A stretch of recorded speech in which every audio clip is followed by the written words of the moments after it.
Watazamaji wa PMTV2, kama kawaida tunakutana tena kwenye exclusive recap hapa studio, na kikubwa zaidi ambacho nilipoanza nacho tangu jana ni kwamba tulitegemea kuona video ya Mbosso pamoja na Alikiba, wimbo wao mpya unaoitwa Buju umetoka, and finally umetoka. So niko na chambuzi hapa, chambuzi la entertainment. Vipi? Shwari na gwali. Kama kawa. Sasa tunaanza moja kwa moja. Ngoma umeiona? Of course yes. Umeiona? Nimeiona, nimeisikiliza pia. Yeah. Sawa. Sasa mimi nataka tuende moja kwa moja. Video umeipenda? 100%. Video umeipenda? Every deal shouts kwa director. Kwamba video ni kali. Na Mbosso pia tunaona yani kila mmoja amejitahidi kupata ile set yake. Yeah. Mbosso ni mtu ambaye vitu vyake ni vya zamani sana, na anapenda location fulani hivi, yani sio kali sana, si ndio? Lakini pia Alikiba naye ana uzungu fulani hivi, japo sio sana, kwa hiyo wote ni kama walitendea haki. Nitosha kusema video ni kali tu, yani Instagram kuna comments zinasikika kwamba ile video mbona kama kuna nyimbo ngapi sijui nyuma hapo zinajirudia. Sawa, kuna wengine ambao sasa hivi tunapopenda kuongea hichi kitu wanaweza wakabisha wakasema hapana na nini, lakini kwa wewe jinsi ulivyoona, hebu sema kwamba sometimes msanii kurudia beat au sometimes msanii kurudia ile jinsi anavyoimba. Kwa mfano kama wimbo wa Buju ni wimbo sawa sana kama alivyofanya Alikiba pamoja na Uzu. Si ndio? Sasa na sasa hivi tena ni ngoma ya Mbosso pamoja na Alikiba pia. Beat zimefanana. Hebu tuone kwanza, wewe unahisi nini? Au wewe unaonaje kwa upande wako? Kwanza kabisa, Buju ukisikiliza vizuri imekuwa sampling kutoka kwenye nyimbo hizi mbili. Nyimbo ya kwanza ni Over ya Mbosso.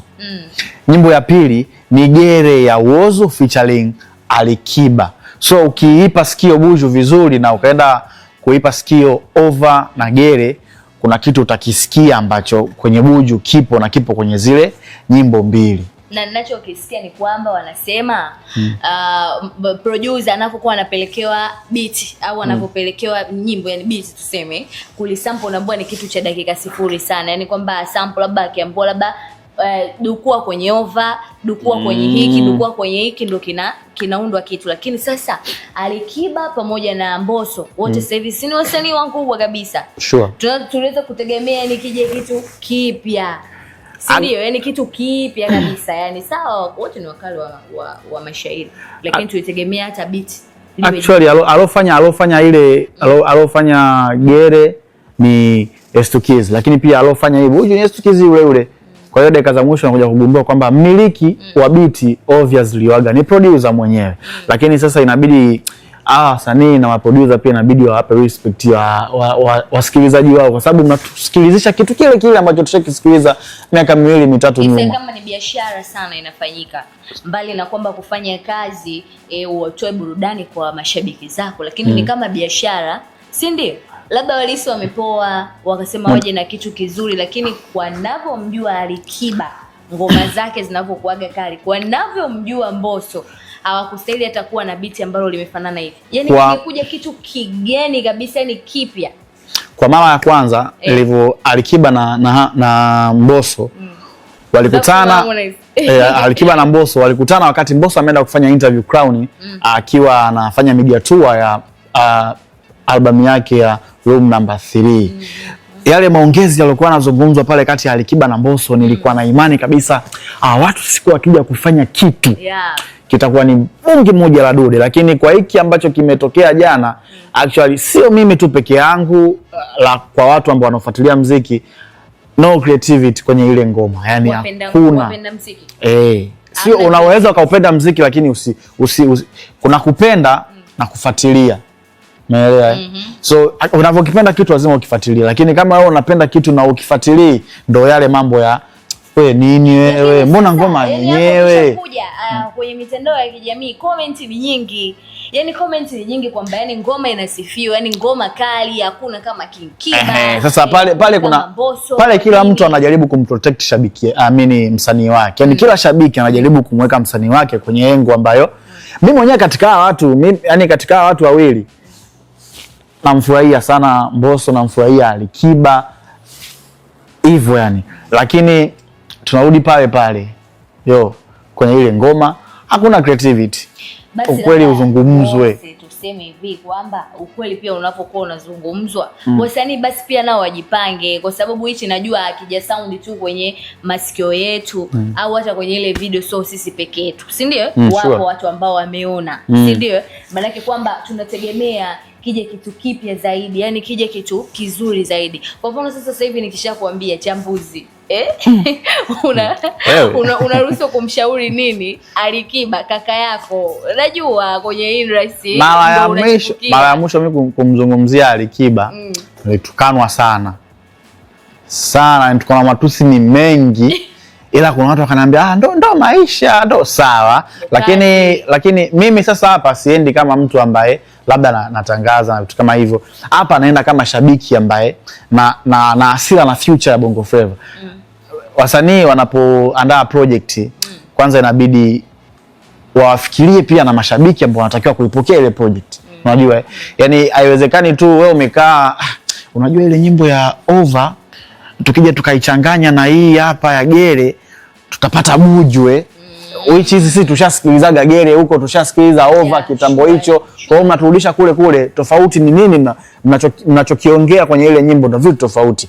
Lakini melody ndo inamata. Ndo kila kitu kwenye muziki. Sasa wasema Watanzania wengi wanapenda beat, yani wanapenda yani kwamba ngoma itoke, iwe hiti tuishangilie ni, lakini ni kwa sababu kwamba muziki mzuri hapana. Sasa kinachoumiza wengi sana wapenzi wa muziki ndo kama yenyewe mnasema kwamba marudio ni mengi, yani kwamba hakuna kitu kipya. Hicho ndo kitu. Alikiba ni msanii mkubwa sana. Yani ukizungumzia Afrika Alikiba anajulikana.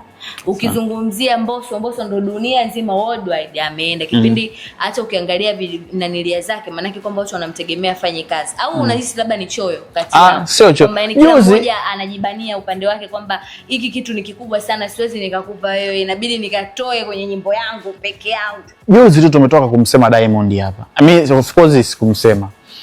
Juzi watu wametoka kumsema Diamond hapa bwana, umetoka kusample amesample ngoma ya Pato Ranking pamoja na Mr Flavor.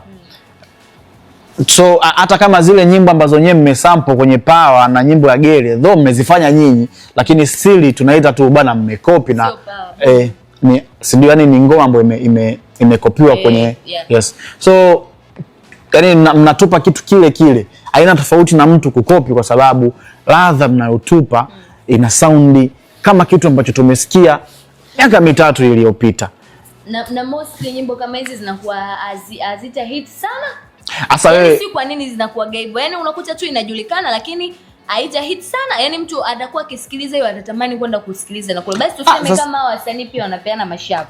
Like utoka kusikiliza Buju, utatamani kwenda kusikiliza Over. Utoka kusikiliza Over, utatamani kwenda kusikiliza Gere utaenda kusikiliza sio ya nani. Kwa jinsi ambavyo nawajua Watanzania, nawajua wapenzi wa Bongo Flava, nawajua mashabiki wa Alikiba na Mbosso, hii ni hit song. Sawa.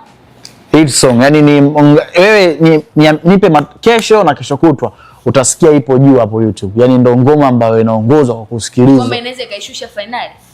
Yani si tupo hapa. Finali inaweza kashusha. Lakini Mariona sio finali tu, yani sio finali tu. Na ngoma yoyote ambayo unajua sasa hivi ipo top, by kesho hii Buju inakuwa namba 1. Tutarudi. Fadhini ya maneno. Jinsi ambavyo wabongo waga wanaamua kusimama na msanii wao na wataki asemwe kama kazingua. Hii ngoma inaenda kukaa juu. Sio YouTube, sio Boomplay, sio kwenye digital platform zote ambazo zinafanya biashara ya muziki. Hii ngoma inaenda kuwa ngoma ambayo itakuwa streamed mara nyingi. Sawa, lakini sio kwamba hatutamani wafanye kitu kizuri. Mimi natamani sana hata ndani ya mwezi mmoja au miezi miwili ije tena ngoma kali ambayo amefanya Alikiba pamoja na Mbosso. Tunataka tuone kitu kipya. Yani we just want creativity. Hata naamini wewe ambaye unatazama video hii sasa hivi utakubaliana nasi. Sawa, ngoma ni kali, kila mtu kajitahidi kwa nafasi yake na vinogesho vingi kule nyuma, mwisho kule. Umeona kwa hiyo tunatamani sana waje na kitu kingine kizuri zaidi wote kwa pamoja, yani kila na producer, yani producers. Ukiambiwa kama una muda wa kutengeneza beat, sawa sana, haraka tengeneza beat, hata kama litachukua hata miezi 2 mitatu. tengeneza beat ili mradi bado inakuwa legacy yako. Istukizi wewe ni producer mkubwa sana, umewania Grammy, manake na kazi zako nyingine ambazo zinakuwa zinafuata, unaweza ukajikuta umefanyaje, umeweza kushindanishwa. Uwezi jua ngoma itaenda kuhit wapi. Ngoma inaweza kaja hata ikaenda kuhit Buju haijahiti hapa ikahiti Brazil, au labda ngoma nyingine ikahiti sehemu fulani. Unaweza ukachanganya tu maneno au tunasema wewe ukachanganya beat na ukapata kitu kizuri, ila mambo ya kusample jamani, kusema ukweli yanachosha. Nachoka mimi. Hii ni PMTV2. Sorry. Hapo kwenye issue ya Grammy. Unajua sasa hivi kila msanii ambaye anafanya Bongo Flava na yupo top, akili yake kubwa inawaza yani, mimi ndo nataka nilete Grammy kwa mara ya kwanza. Sasa hivi nyinyi kweli, yani wale watu wamekaa na akili zao timamu, wana muwe na heshima na mashabiki. Alasira. Sawa. Okay, kama bado hujasubscribe channel, ndio muda huu wa kusubscribe channel yetu, lakini pia share, andika comment hapo, yani toa comment zako, usijinyime. Uwanja huu hapo chini ni upo kwa ajili yako. Lakini bonyeza alama ya kengele ili kila inaposhuka update uweze kupata. Recap yetu ya siku ya leo ilikuwa ndio hiyo kuhusiana na Buju, ngoma ya Mbosso pamoja na Alikiba. Mpaka wakati mwingine, nyuma ya kamera jamani. Shukrani sana Visan, director wetu, tunakupa mashavu, credit nyingi sana. Thank you so much producer wetu Nicky Tozi. Mpaka wakati mwingine. By the way, ngoma ni kali. Haya.